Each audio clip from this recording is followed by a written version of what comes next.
It was 1994, and in Trinidad it was the dry season. There was little rain, and the colorful pui trees sprouted flowers that blanketed the country's mountains, turning them from green to pink, yellow, and orange. Spring would be different where I was headed to in New Jersey. There, spring meant that the sun had just begun to peek out from behind the winter cloud cover, and temperatures were brisk and fresh at last, instead of freezing cold. I was 4 years old, kneeling on the seat of an airplane, soaring thousands of feet above the shoreline of New York City, and my relationship with America was about to begin.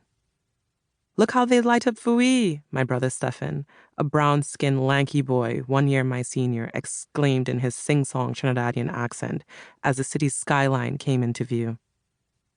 I pressed my face against the plane's tiny window, and my eyes lit up at the sight of New York's skyscrapers draped in coruscating lights which twinkled like tiny stars.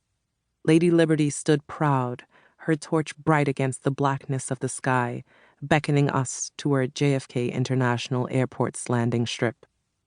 I accepted my brother's innocent conclusion that the entire skyline was covered in lights just for us, and couldn't believe that America would go to such lengths just to welcome us to our new home. I beamed in amazement at the spectacle until Granny urged me to sit back so I could put on my seatbelt for landing. The plane bumped onto the tarmac and then crept down the runway toward the terminal.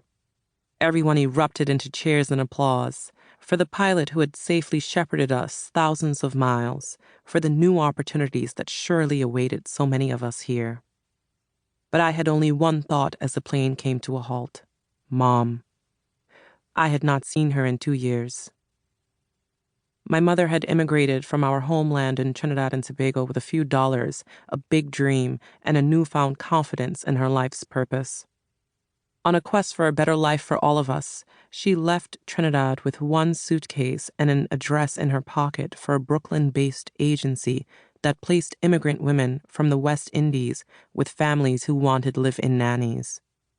Mom made $200 per week, yet somehow still managed to send money to my grandmother bi-weekly for our care, ship down huge barrels filled with goods twice per year, once on Christmas and again right before the summer, and save enough money to buy our tickets when the time came for us to join her. "Forget thy people and thy father's house, so that your children may roam the earth like princes," was one of her few Bible-themed mantras.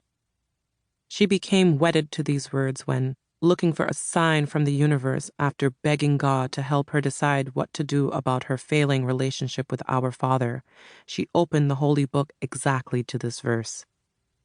Its certainty strengthened her resolve to leave for America and helped her cling to the willpower and dedication she needed to survive the heartache of leaving her children in her homeland. That verse helped her focus on the potential she was sure awaited us all in America: stability, maybe even prosperity. The promise of our betterment lulled her to sleep at night and kept her smiling through days that often felt degrading. She toiled for years before she had saved enough money to send for us, her 3 children, and her mother, my grandmother.